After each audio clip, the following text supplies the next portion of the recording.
welcome to the Diversity and Inclusion on Air podcast. This podcast is a program of the Association of American Veterinary Medical Colleges Diversity Matters Initiative. The podcast explores various issues related to diversity and inclusion in the veterinary profession and provides the AAVMC an opportunity to offer ongoing diversity programming to our member institutions as well as all veterinary professionals. My name is Dr. Lisa Greenhill, and I'm the Senior Director for Institutional Research and Diversity at the AAVMC. So on today's show, we are talking about sexism and misogyny in the veterinary workplace. Now, this is for us to talk about kind of sexism and women's stuff a bit. This is kind of fortuitous today as we record the show. It is August 18th, 2020, and it is the 100th anniversary of the ratification of the 19th Amendment. That is the whole women's suffrage thing, so yay. And then we kind of dive back into a bit of the bad news, right? So sexism is always a topic in diversity and inclusion work. But this issue really kind of took center stage a few weeks ago when Representative Ted Yoho of Florida had a bit of a run-in with Representative Alexandria Ocasio-Cortez of New York.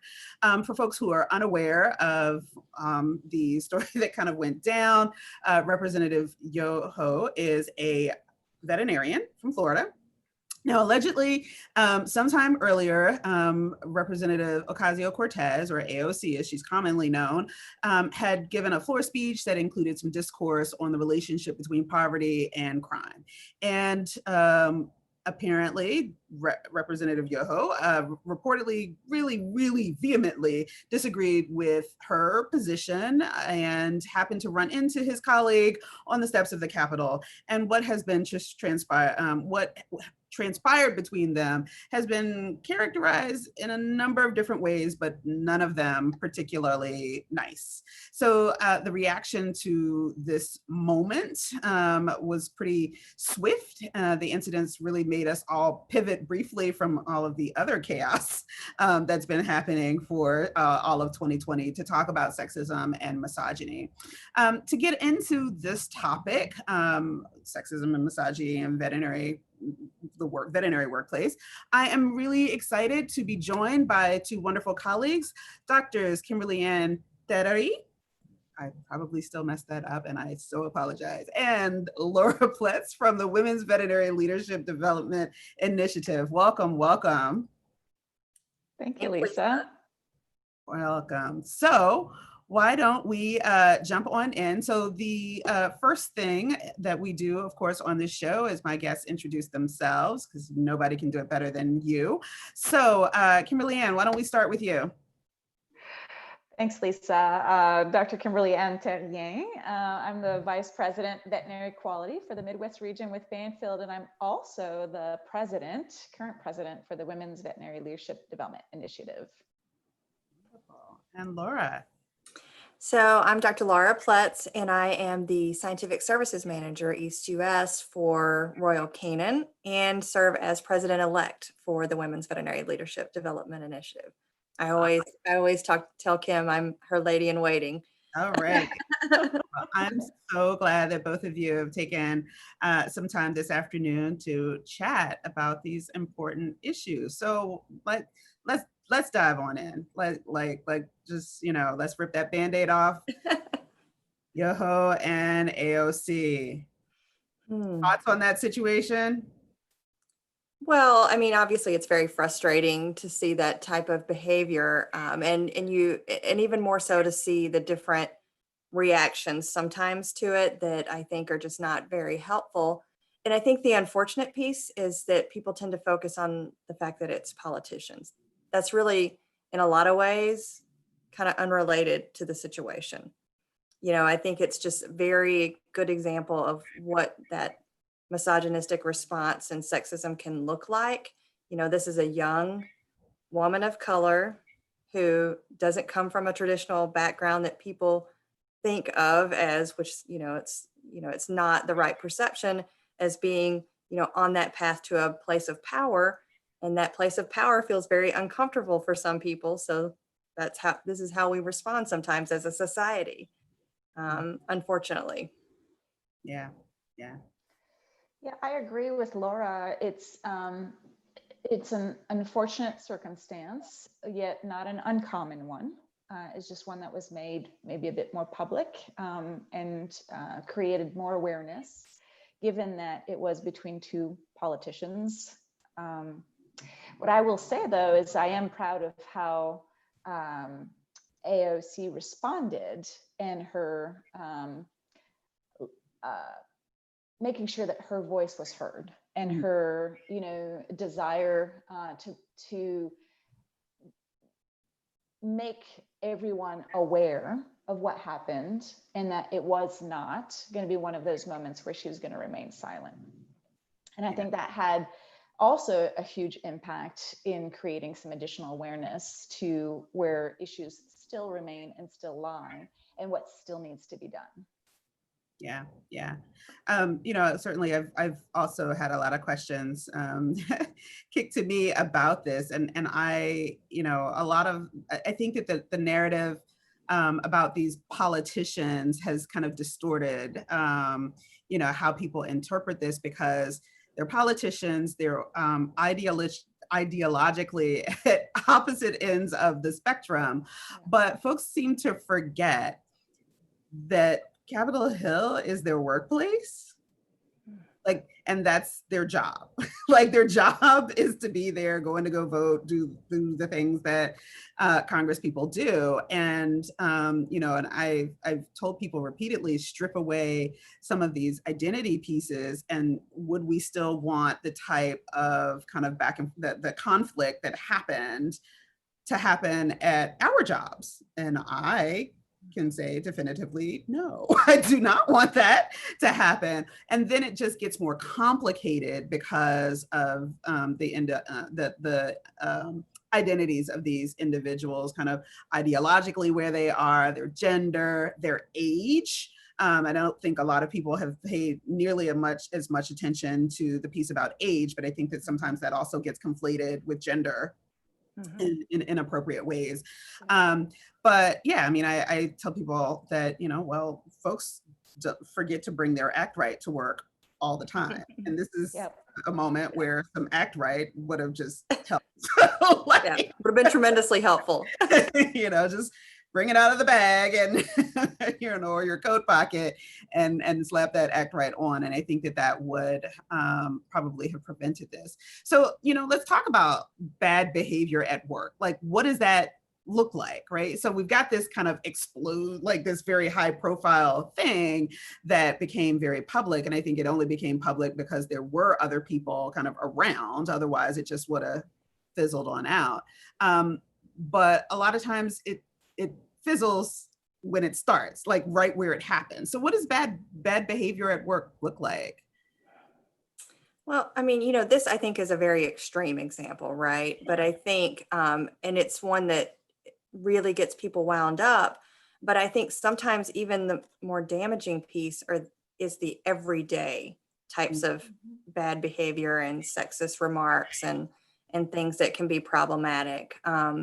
You mentioned the piece around age. I think that does get tied in with gender. One of the most common things I hear from veterinarians that are, fairly new into the profession, or even if they're not, is these comments, whether it's their coworkers or even sometimes from clients, unfortunately, about, you're so young, almost like to diminish their expertise. And, it's not really meant as a compliment, and things like that. And, or the constant references to appearance for women when that doesn't happen in other situations is, again, a diminishing type thing. So I think those things that happen day to day, they might not cause a social media storm, but they have an impact. Yeah, sure. Yeah, and I think the bad behavior piece frequently comes from a place of trying to make the work environment a fun environment, and it turns into a bit of a flirtatious environment. Using words like, oh, you're so young, or referencing prettiness or attire. And when it's an everyday occurrence is when that becomes then a trend that becomes an uncomfortable environment, which is where that bad behavior suddenly is identified, but it's been going on for a very, very long time.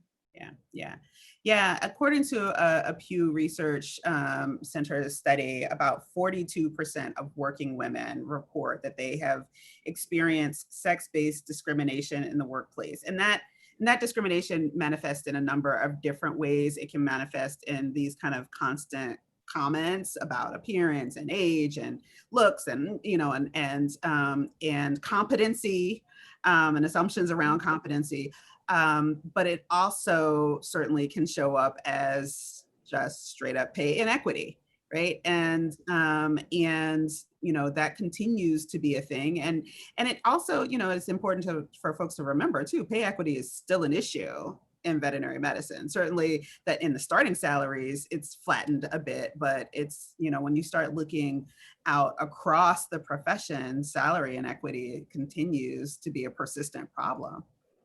So for each of you, when does kind of that bad behavior really kind of tip over into, yeah, I'm not doing this like anymore? Because I do think that unfortunately, women as well as folks with marginalized identities, just a lot of times we take it, we go along to get along because we just gotta suck it up. There's a bigger, we tend to recast it as we have a bigger goal, right?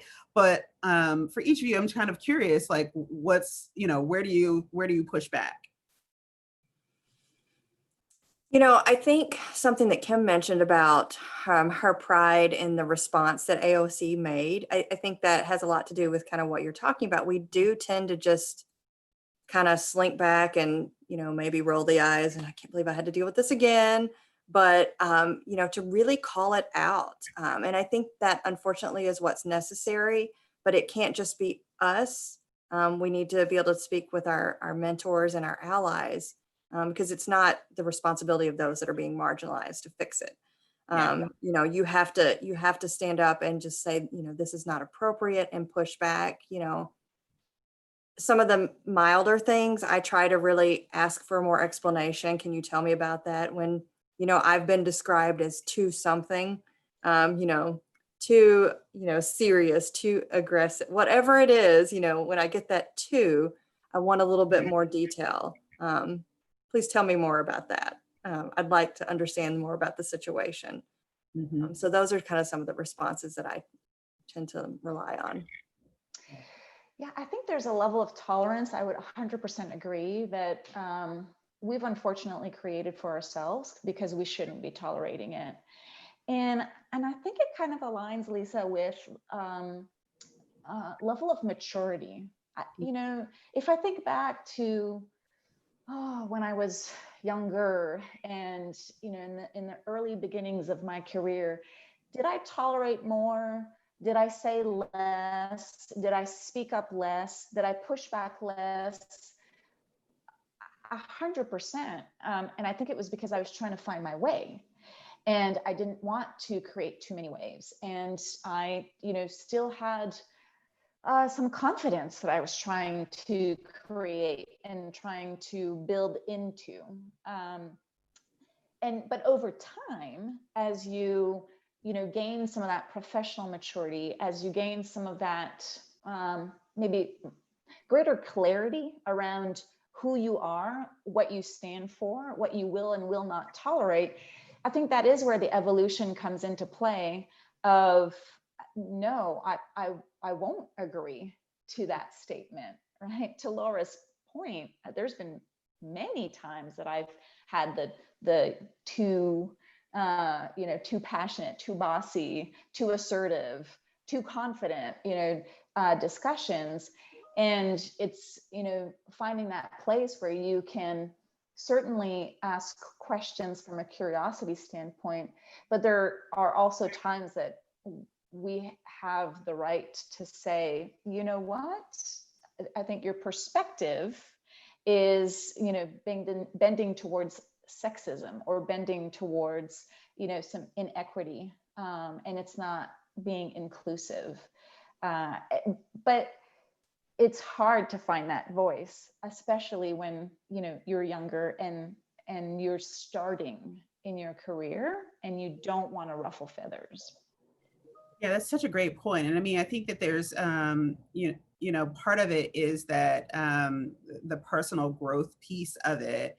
And part of it is also the power dynamic, right? Mm-hmm. When you're kind of getting started out, and do you feel like you can push back without retribution, right? Is my speaking up, will my speaking up actually make this situation worse, or will this situation be resolved, right? Because in speaking up, it's almost, you risk a doubling down, right? Of the and so, you know, for folks that aren't sure what these things look like or sound like, certainly you both kind of the too, I mean, too emotional, too overly ambitious, which we certainly heard in the run up of the last couple of weeks with you know, a presumptive candidate, Joe Biden, choosing a running mate. There were folks that was like, oh, well, that person is overly ambitious. And I was like, well, I mean, what does overly ambitious look like? I don't know what that is.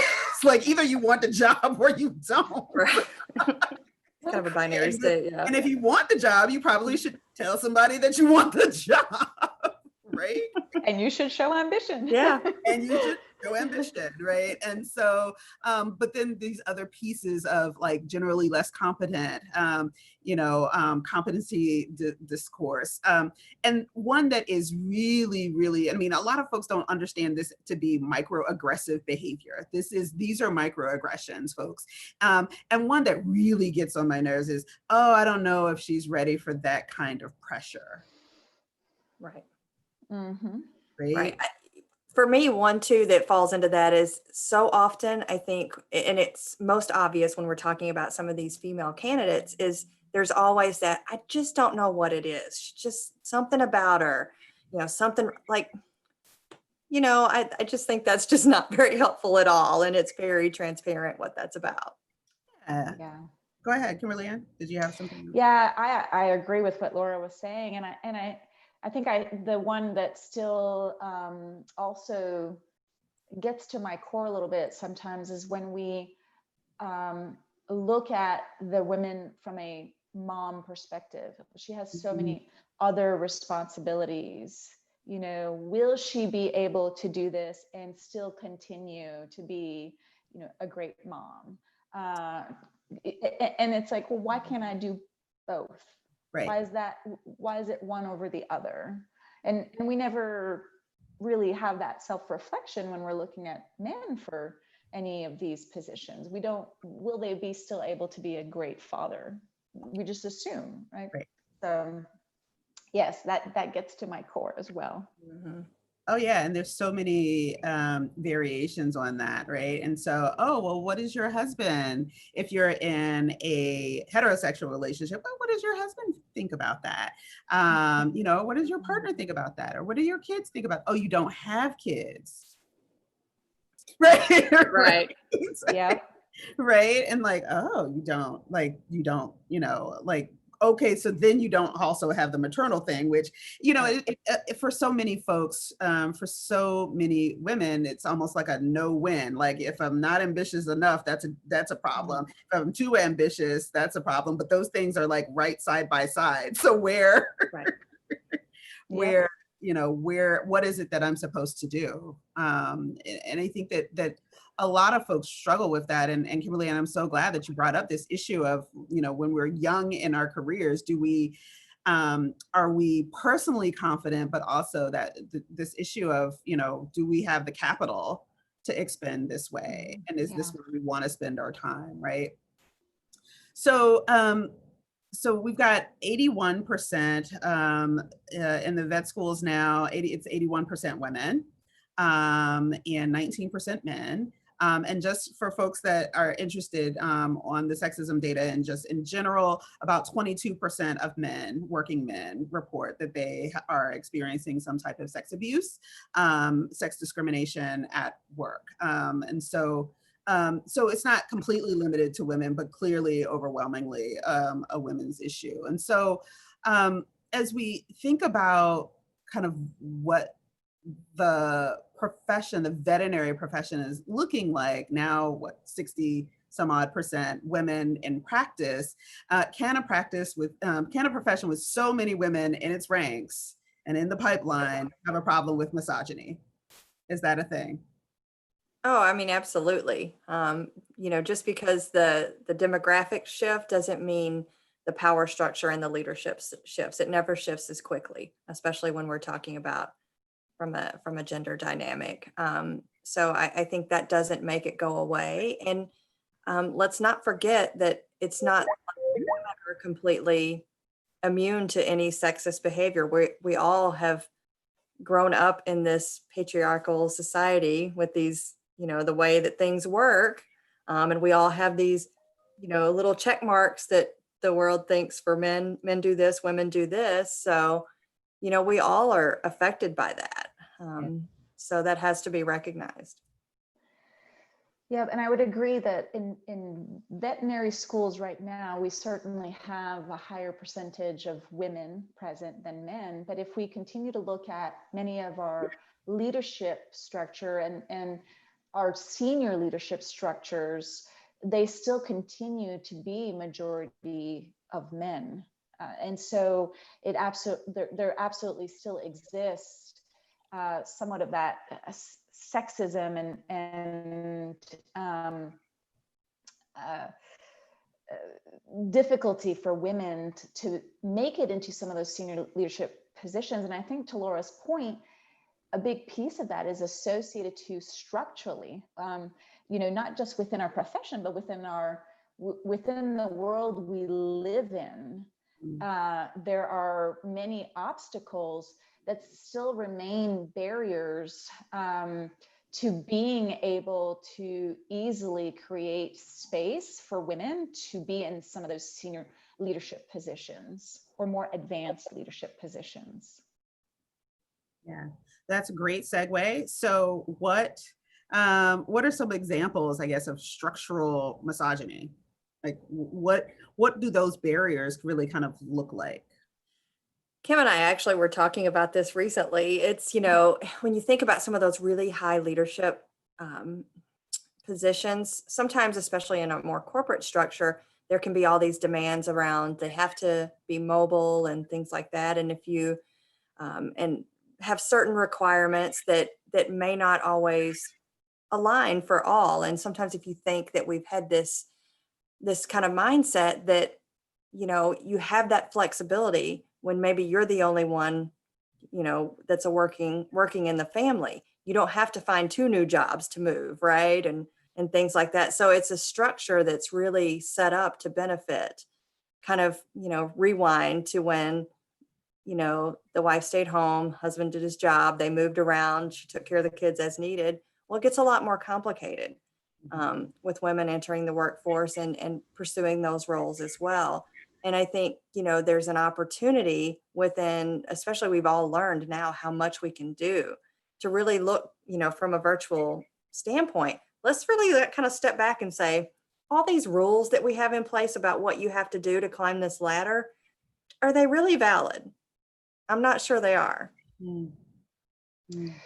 Yeah, it's so funny because Laura and I did have a lengthy conversation about this, and these rules that exist when you look at our current state and our current world, there are not a lot of families that are only a single income. Many of our families are a dual income, and if you just look at what do women want? Well, I want to see my children grow, and I want to be an active parent in their lives, and I want to be a leader, and I want to go up the ranks. And so how do we start to look at those rules and adapt them to the current workforce and the desires of the current workforce versus continuing to try to fit women into the mold that was created, 50 years ago or 60 years ago for men, where it was two very complete desires and worlds, you know. And so I think that's where structurally we still have huge gaps. Yeah, that's such a great point that, you know, I think that this is something that all marginalized groups struggle with when we talk about structural and institutional organizational change, right? That this is a system that we're saying we need to change because you've just added us to a system that wasn't built for us. Yep. It didn't think about us, didn't consider us, was not built for us to work in or for our comfort, right? Yep. We're still dealing, like, I mean, we go out in public and we are still dealing with bathroom issues, right? Like, here are 4 stalls and then the women's bathroom, and there's like 8 stalls in the men's, you know, and like this is not rocket science. Like, this should not be that difficult to change, and yet it is, because it requires people to completely start over with a new framework based in equality. And Yes. as much as we espouse that, it's clear structurally that we continue to struggle with what that means. Right? So,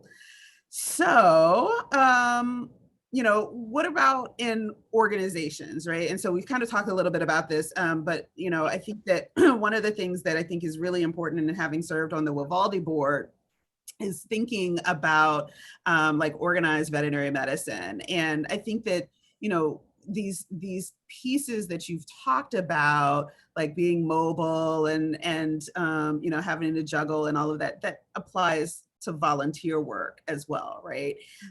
So, you know, what are some of the barriers, I think, in organized veterinary medicine, and how is WVLDI really trying to help women step into leadership roles and really kind of scale those barriers? Well, I mean, that truly is at the heart of our mission, is to really help support women on their leadership journeys. And I think that a big piece of this is so many of these institutions and structures have very long term limits, and there's this particular process that you have to climb through it. And when we make it that complicated and that long of a process, it's not very open for new people to enter that conversation and show up as leaders. So I think that's a big way that you can make a pretty quick impact, is by really looking at, why do you have these long terms and these multiple steps you've got to go through to get to the places where there is significant power. Yeah, and I think in addition to that, it's early onset of mentorship and sponsorship, I think, continues to be, you know, an area where we need to build upon, because the reason why I joined WVLDI was, you know, from Karen Bradley's conversation with me, you know, because prior to speaking with her, I didn't think that, you know, this was a space that I would add value or benefit or make an impact, you know. So 4 years ago, when I met her at one of the VLC breakfasts, and we had a fantastic conversation, and she encouraged me to, you know, to activate in this space and to get involved, it opened my eyes to what was possible. And, you know, going back to when you're early in your career, had I had that mentorship early on, that would have likely exponentially impacted, you know, my skill set and my competency around being a strong, confident leader, and, you know, and could have led me to different areas sooner. And so I think that's where we have the opportunity. It's not just to create, again, a platform that is adapted to the current lifestyle of folks, but also where we're encouraging and we're being very active mentors and active sponsors. So for our viewers and listeners, can you describe the difference between mentoring and sponsoring? I mean, for me, I think, you know, mentorship is that person that you identify, that you want to talk through some things that you're working on and learn from them, share your experiences, have those conversations. that sponsor, though, is that person that has some power, has worked with you maybe as a mentor and sees what you bring. And when you're not present to speak up about what you can do, they're doing it at the same time and helping open those doors and push through. That's how I look at it. Yeah, I agree. The mentor is the person that will help you build that skill set, will create, a coaching platform, will have tools and resources available for you to really elevate the competencies and the skills that you want to elevate. And they will help you through that process. The sponsor is the person that will advocate for you when you're not in the room. So, if that sponsor knows what your career aspirations are and what your intents are, they're the ones that when in a room, when they hear of an opportunity that you would be great for, will say your name and will say, you need to hire this person.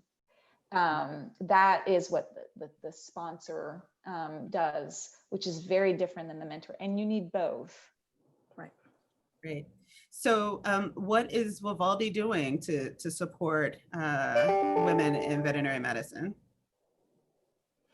Well, so, we spend a lot of our time on educational pieces at conferences, which we used to be able to do in person, but we've been able to continue to do those virtually, where we can provide some of the tools to pick up on some of these challenges that we've been discussing here, and what to do about it. And also, I think it kind of provides this network of people that are passionate about developing women. So it's a great place for mentors. But we also really need allies. So that's something that's really important to us too, is finding who are those allies that can help this conversation, because we can't just have women mentoring other women. That's a lot slower process when we talk about, there's, more men in the higher roles. We need their help as well to be part of that. Yeah, it's tools, resources, mentorship, networking, sponsorship, all of the above. And we are, inserting our voice in some of the AVMA dialogue, inserting our voice with many of the inclusion and diversity, platforms that are out there. And being true allies, but also moving from allyship to activation, right? So not just ally, but also activists, putting words to action, and really creating a safe space. I think one of the things that I've noticed as we've presented at many of the larger conferences, and I'm always amazed that there are a lot of women and men out there that do wish to be more confident and gain some of those leadership skills. They just don't have access to it. I think Laura and I, working for larger corporations, we have access to a lot of tools and resources. But recognizing that the majority of the population, when you're in private practice, you don't necessarily have access to that. And so how do we become that conduit? How do we become that place of access where you can build the skill set that you need to be able to be the leader that you want to be? And how do we create an environment where you can easily get it and then have a beautiful network of people that can help you? Yeah, that's great. That's great. Skill building is so important, and access to tools to be able to do that is just critical. And it is, for any group that is kind of struggling in a system, again, that wasn't built for them, to get access to tools to navigate in that system can be challenging, even though, there's some folks that are probably sitting around going, but there's tons of webinars and there's tons of conferences, and WVLDI has been around for 5-6 years or whatever. I mean, this isn't fixed yet. It's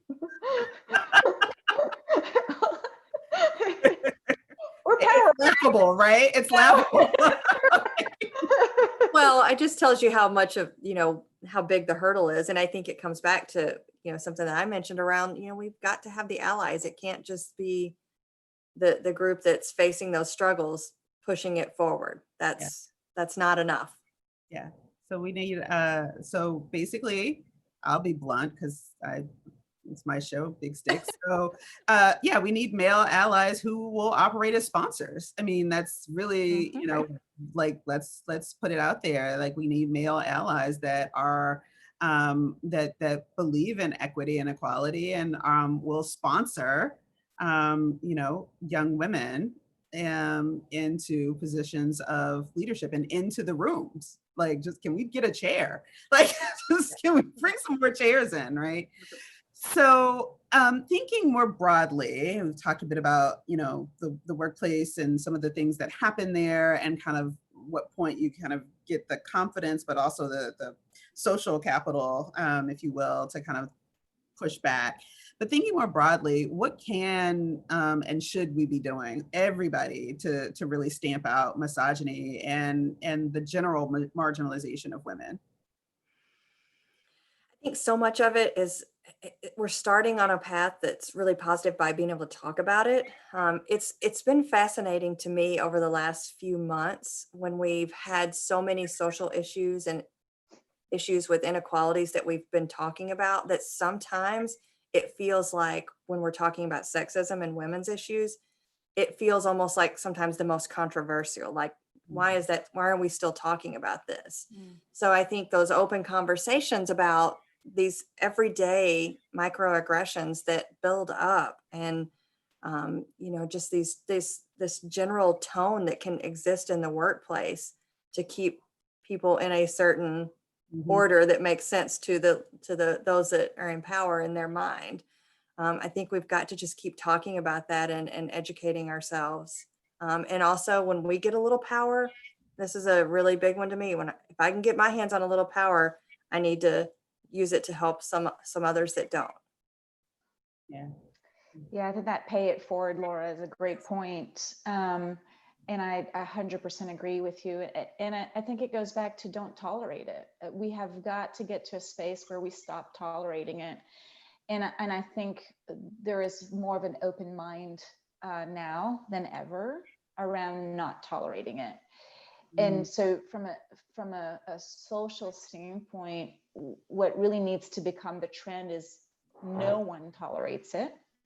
So if you're seeing it happen, you also have the obligation to say something. Right. If you're the one to whom it's happening, you have the obligation to say something. And if you're the one that's doing it, you have the obligation to listen to the person telling you to stop doing it.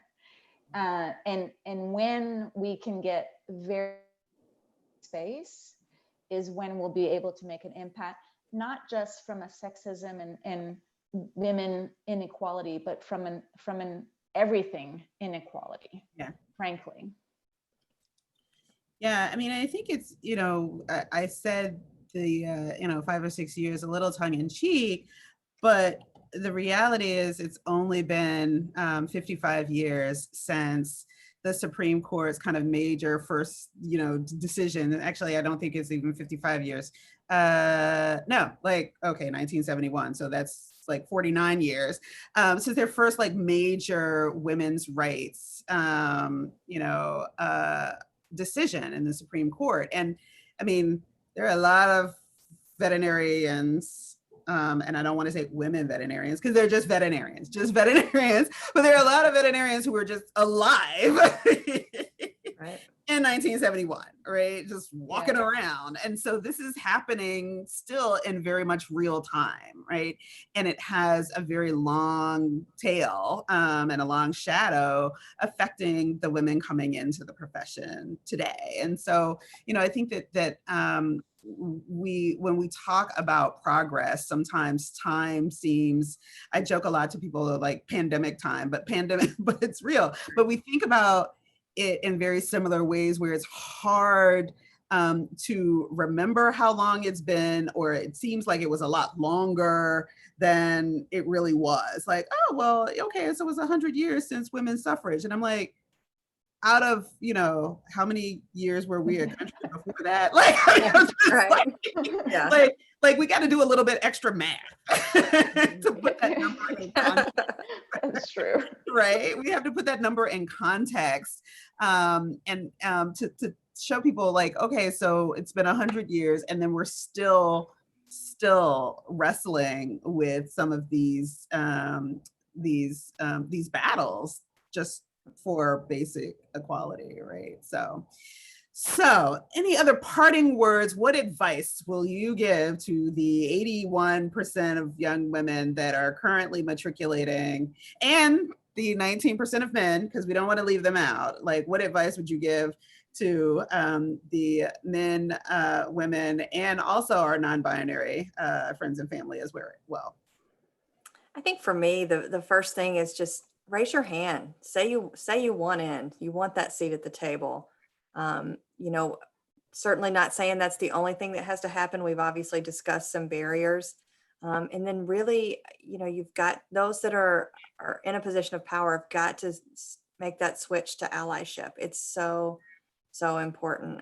But the first step is really just raising your hand and demanding to be in there. Awesome. Yeah, say something. Yeah. Right? Say something. Have confidence, and find allies, find mentors, find sponsors. They are out there. They are out there, and there are many men allies as well. And I think, Lisa, I meant to say this earlier, but I think there's also many men allies out there that don't know how to help. And so we do have to also, when we see a man that is an ally, recognize that they are an ally and help them continue to help us, because they also don't always know how they can help. Yeah. But yes, and you know, when we speak about the environment that we live in and how that environment or the world that we live in has been built or designed for men, in order to better understand what that means so that we can, you know, be in a position to actually make change, there's a great book that actually Brian Garish, our CEO, he and I were recently talking about, and it's The Invisible Women by Caroline Perez, and it's data bias in a world designed for men. And that I read that book earlier in the year, and it is fascinating once you start reading some of the examples where you think, wow, I have been living in this world and I never actually connected the dot of how this was designed for men, yet it's women that are primarily using it. And so until you can make those connections, then you can start to create change. So educate yourself so that you're in a capacity to be able to talk about it, but create change and make a difference. Right. Wonderful. So I'll be picking up that book right when we log off, because I am very, very interested in understanding how folks navigate in systems that just weren't created for them at all. And so this has been a really wonderful conversation. Thank you both, Laura and Kimberly Ann. It's just really great. And we certainly love to have you back on and chat more about WVLDI and all of the other work that you're doing. So thanks so much. Thank you, Lisa. It was a pleasure, as always. Thank you, Lisa, for having us and thinking of us. Sure. So this has been another episode of Diversity and Inclusion on Air. To my guest, again, thank you so much for being on the show. Be sure to subscribe to the podcast using your favorite podcast app. We're on all of them. And be sure to like us on our Facebook page, which is under AAVMC, Diversity and Inclusion on Air.